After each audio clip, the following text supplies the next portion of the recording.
Assalamualaikum warahmatullahi wabarakatuh. Perkuliahan kita hari ini melanjutkan aset tetap dari pertemuan yang sebelumnya. Apabila pertemuan sebelumnya sudah saya jelaskan mengenai definisi aset tetap dan beberapa jenis aset tetap yang dimiliki perusahaan, jadi tidak perlu saya ulang lagi. Sekarang teman-teman bisa membuka slide yang selanjutnya, yaitu kita sudah masuk ke dalam pengukuran awal sebuah aset tetap. Apa pengukuran awal sebuah aset tetap?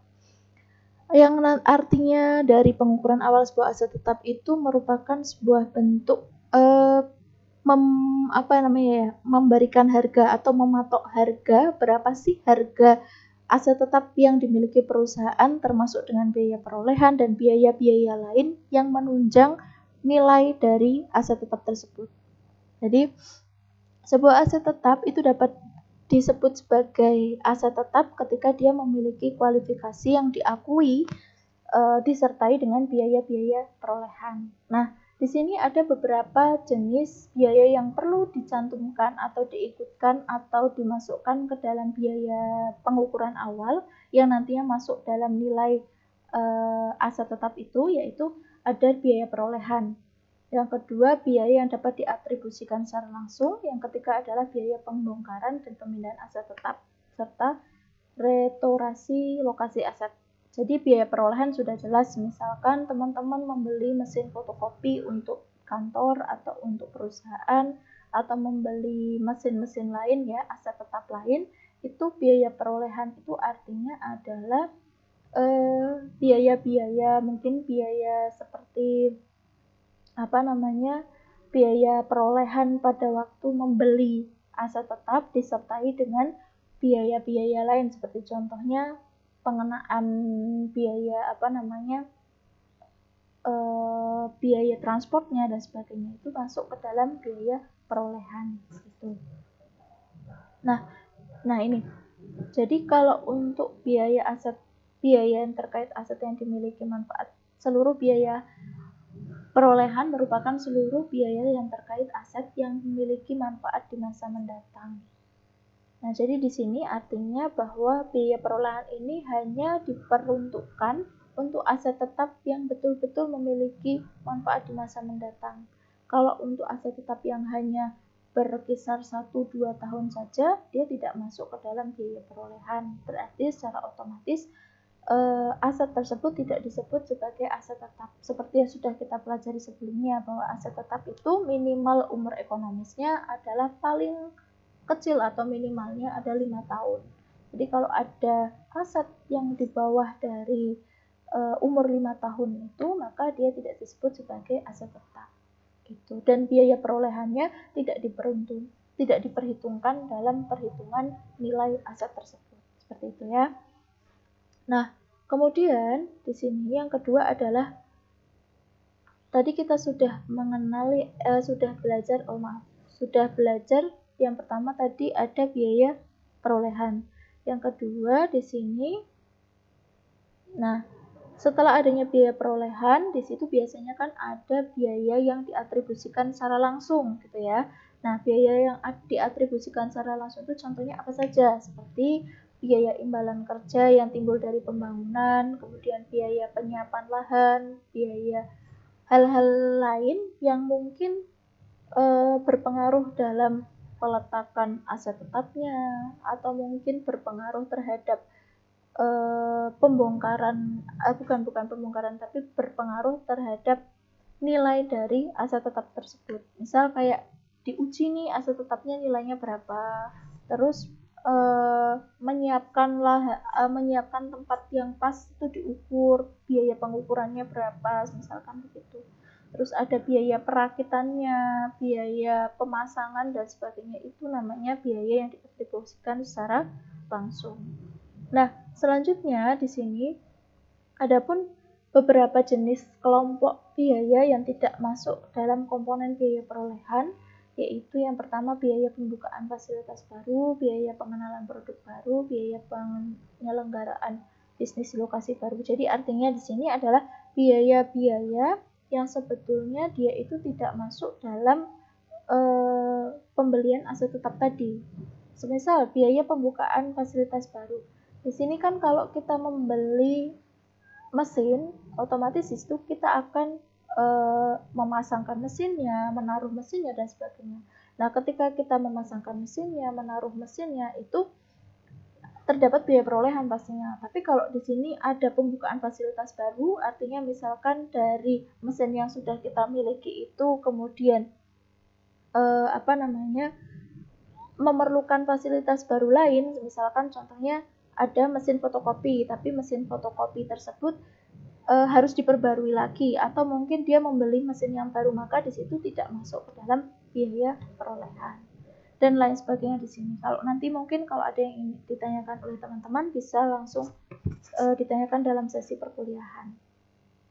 Oke, selanjutnya di sini ada sedikit ilustrasi mengenai biaya perolehan. Jadi misalkan sini ada sebuah entitas yang memiliki peralatan tambang yang diimpor dari seterusnya ini ya, dengan harga peralatan sebanyak 200.000 USD dolar.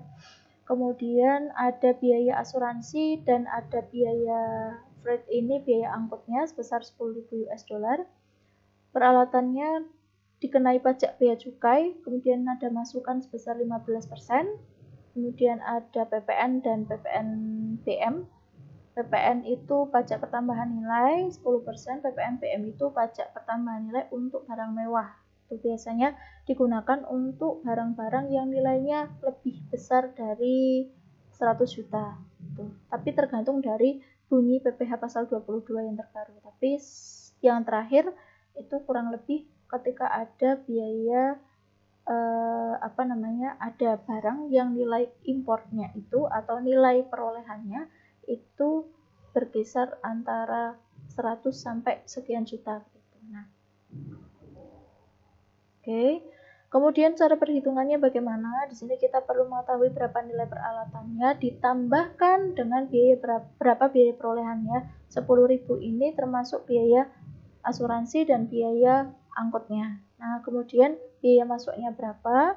Itu nanti masuk ke dalam biaya masuknya peralatan. Nah, ini jadi nantinya nilai peralatan kita itu ada ya, jurnal yang kita butuhkan adalah peralatan ini sendiri merupakan nilai pencatatan perusahaan. Nilai pencatatan perusahaan itu dari mana? Dilihat dari nilai peralatannya sebesar 200.000 dolar ditambahkan dengan 10.000 dolar dikalikan dengan 11.000. 11.000 itu apa? 11.000 itu adalah kurs pembelian rupiahnya adalah 11.000. Jadi kita rupiahkan nilainya ada 2.310.000 dalam pencatatan perusahaan.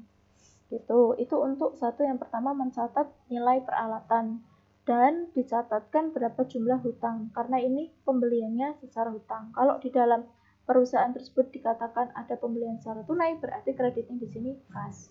Kemudian yang kedua, karena di sini biaya-biaya masuk, kemudian PPN BM, itu PPN juga masuk ke dalam biaya perolehan, ya seperti yang tadi saya contohkan jenis-jenis biaya perolehan di slide sebelumnya sudah ada, nanti bisa dilihat lagi. Maka di situ peralatan di sini, maksudnya biaya masuk dan PPN BM ini akan dimasukkan atau akan diinkludkan, disertakan dalam akun peralatan karena biaya masuk dan PPN BM, kemudian PPN BM ini masuk ke dalam biaya perolehan, seperti itu. Nah, kalau untuk PPN masukan atau pajak pertambahan nilai, dia tidak dimasukkan ke dalam peralatan. Alasannya kenapa? Karena yang masuk ke dalam peralatan itu hanya pajak pertambahan nilai yang bersifat barang mewahnya atau untuk barangnya itu khusus. Tapi kalau untuk pajak pertambahan nilainya tidak dimasukkan dalam biaya perolehan, dia masuknya ke dalam biaya PPN sendiri. Oke. Nah, kemudian PPh itu pajak penghasilan pasal 22, berarti di sini pajak penghasilan BP pribadinya berapa? Itu 2,5% dikalikan, ini perhitungannya seperti itu. Kemudian kas karena dibayarkan secara tunai.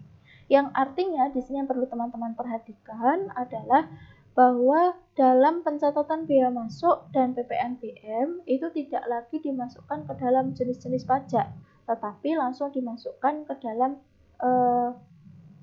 nilai peralatan itu sendiri, sehingga nantinya nilai peralatan yang dimiliki adalah 2.310 ini ditambahkan 349.650.000, kemudian 536.130.000.